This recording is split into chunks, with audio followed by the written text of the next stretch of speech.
Wait, where's my chute?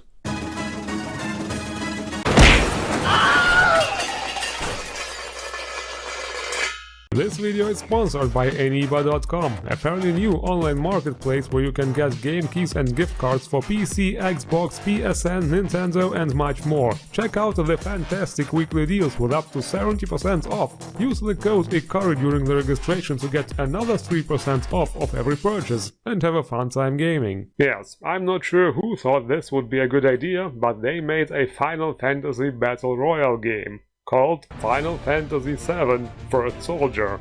Well, I guess Battle Royale games are kinda popular nowadays, but when I saw an ad for this for the first time, my reaction was pretty much bleh. Because seriously, this is usually not my cup of tea at all, but it's a Final Fantasy game, Final Fantasy VII even, which is probably my favorite. And oh, look at this, you can have a big sword, just like Cloud. And oh, also a gun, also kinda like Cloud in Crisis Core, before he got the sword. You can be a real soldier. Don't you wanna be a soldier in the world of Final Fantasy VII? And run around and kill other soldiers for some reason? I thought maybe I should actually try this game out. What if it's actually good? What if I actually like it? What could possibly go wrong? Well, let me tell you all about it. First of all, I should probably apologize for the weird-ass picture format I'm presenting it in. You see, I recorded this on a Samsung Galaxy S20 Plus, and it has a 20:9 cinematic aspect ratio, and this was exactly what the game was looking on it. Looks like this game doesn't even support this resolution, so yes, I am truly sorry for the fact that this game is incompatible with such modern technology. Anyway, the game starts with character creation, obviously. Actually, nothing negative to say here. The selection is not very big, but you can select details like eye shape, colors and so on. It's quite okay for a mobile game. But then, once you are done creating your avatar, comes the evil, unskippable tutorial. Yeah, phone games really like to do that. Here you will learn all the basics, like how to move around, turn the camera and so on. You know, in case you never played the game before or have a brain of a chimpanzee. You can jump, crouch or perform a dodge roll by double tapping the crouch button. Fairly basic stuff for such Battle Royale games. You can also obviously use melee attacks. Yes, finally the sword gets some spotlight. Melee weapons are probably one of the few things that make this game stand out from your usual Battle Royale games. The shooting, however, is the same as usual for mobile games. There is an auto-fire option and also two manual ones. Nothing special, I don't think I need to elaborate this further. Also, can we take a moment to appreciate the wonderfully composed soundtrack in this game? Really worthy the title of Final Fantasy, am I right? Yeah, I guess that's just not a thing Battle Royale games do in general, eh? But okay, next something actually interesting. There is magic in this game, in form of materia of course. You will be able to use all kinds of spells from Final Fantasy, and that way utilize different tactics to defeat your opponents. That's actually quite cool. It can be quite tricky though, because it seems that a splash damage of some spells can damage you as well. And there are also different special abilities depending on your class. During the tutorial you get to play the warrior class, who has the special ability of a short-range charge, to get in the face of your enemies and then take them out with swift melee attacks. You can also manually use that skill to block ranged enemy attacks with a shield you get during the charge. Besides the warrior there are 4 other classes. The sorcerer, for example, uses a wand as a melee weapon, is better at using spells and also has faster MP regeneration. The ninja uses a big shuriken like Yuffie and can jump a second time in mid-air, allowing them to be more mobile or avoid damage from falling. The monk uses his fists obviously, or more like gauntlets in that case. They are sort of a tanky class and can heal a portion of damage. And once during a match they even get a 100% critical hits bonus for melee attacks when health drops below 20%. And the last class is the Ranger. Now they are pretty much ranged weapon experts, having the ability to carry more ammo, reload faster, and so on. Probably the most efficient class in the game, I would say, because all this stuff with melee attacks and magic, it all sounds like fun and games, but in the end of the day you are most likely to be taken out by some long-ranged rifle, by some pro who was camping on the mountain this whole time. Anyway, there are also items you can find in this game, like potions obviously. You can also find the FF7 currency gil just conveniently lying around sometimes. With that you can upgrade your weapons or buy new ones at those weird vending machines. Obviously only for the duration of a match. And equipable accessories with various effects can also be found. There are 2 slots for them. Yeah, they really tried to squeeze all the RPG elements as much as they could in here. Also, let's talk about the ability to do parkour. Kudos if you get the joke. It's basically wall running to get on top of buildings and so on. This is probably something you don't usually have in Battle Royale games. I kinda quickly forgot about that, but now that I think about it, it should be very useful in matches to be able to get the high ground, and that way a tactical advantage, aka becoming that camping pro on a mountain. And guess what, they even managed to bring summons in this thing. I mean, it wouldn't be a Final Fantasy if there weren't summons around, right? Yes, I know, they first appeared in Final Fantasy III in the first place, but you know what I mean. There are occasional supply drops coming in during matches, and there you can get all the useful stuff, like weapons, materia, and even summons. That's kinda cool, I admit.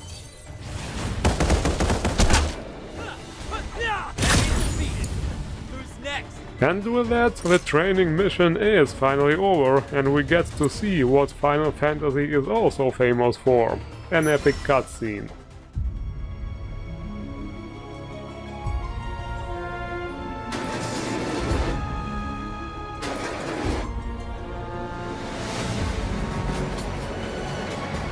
Well yes, at first it's just some clips from Final Fantasy VII Remake, but don't worry, they did make something cool for this game specifically.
Yeah, it's actually pretty cool how the cutscene blends into actual game graphics.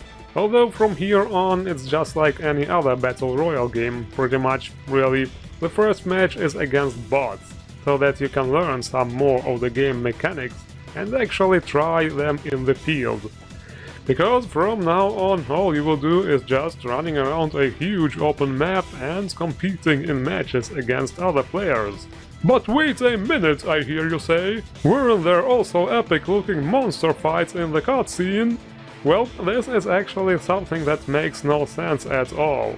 At first I thought there might be a game mode where you have to cooperate with other players to take down huge badass monsters, Monster Hunter style. Or maybe a type of match where you have to get points by killing monsters, and the team that gets the most points wins. That would be cool, because you could use different strategies, like purely concentrating on the monsters, or sabotaging the other teams, or kill-stealing their monsters. All this sounds like a lot of fun, right? But no, there are only two types of matches, solo and team match. So, in other words, killing derps and killing derps. I mean, sure, there are monsters running around on the field, but why would you bother fighting them? That would only draw your attention from the actual battle and make you vulnerable against other players. Besides, monsters can kick your ass. I died here to a lousy bomb. Let's not even talk about behemoths or something. Thank God that was a practice match. Imagine the embarrassment when other players read Swagmaster 69 was taken out by a mob and not even an actual player. So yeah, even if there are good drops or something like that, it's not worth it at all. And other than that, it is really just like any other Battle Royale game. You run around, kill other players, and try to not get killed yourself. I never really understood the concept of such games. I mean, it might be fun playing together with friends, a team match or two, once in a while.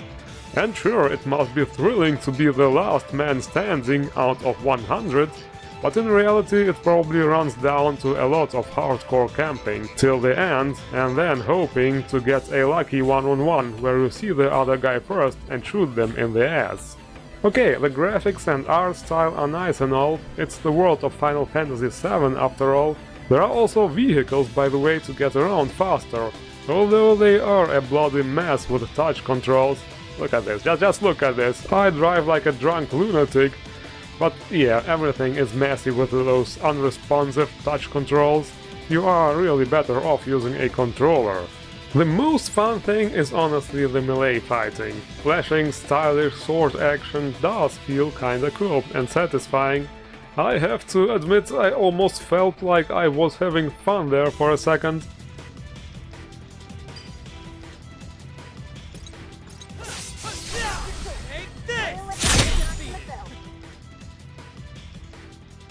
There is, of course, also the usual gacha stuff, like daily login rewards and whatnot.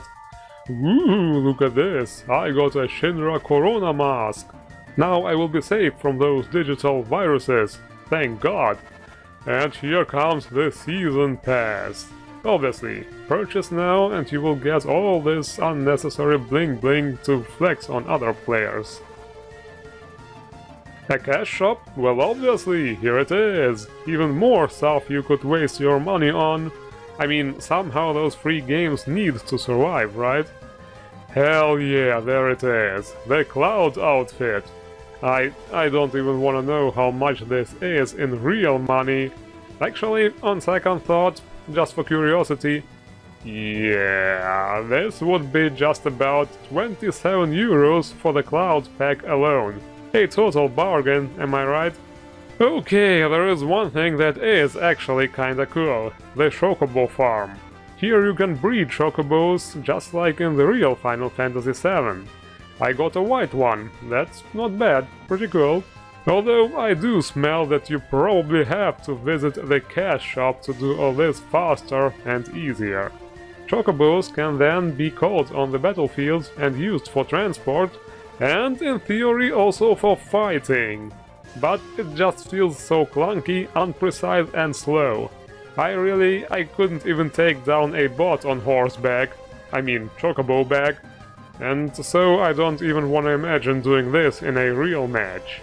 And this is pretty much all there is to say about this game. So my verdict is, if you are a Final Fantasy fan like me, you'll probably be pretty disappointed and bored with this. Final Fantasy games were always about a great storyline, interesting characters, a badass epic soundtrack, discovering breathtaking fantasy environments and epic boss fights. This here is really just another Battle Royale with a Final Fantasy reskin slapped onto it. If you are a Final Fantasy fan and like Battle Royale games, you will probably have a lot of fun with this. The variety in combat with different classes, melee weapons, magic and even summons do make this mobile Battle Royale somewhat stand out from the others. So if this is your thing, sure, go ahead, give it a try. But for me, personally, it's a meh and pass. In other words, thank you all for watching, now get the hell out of here. I'm joking. Thank you all for watching, don't forget to hit the like button, feel free to subscribe for more cool gaming videos, and see you around.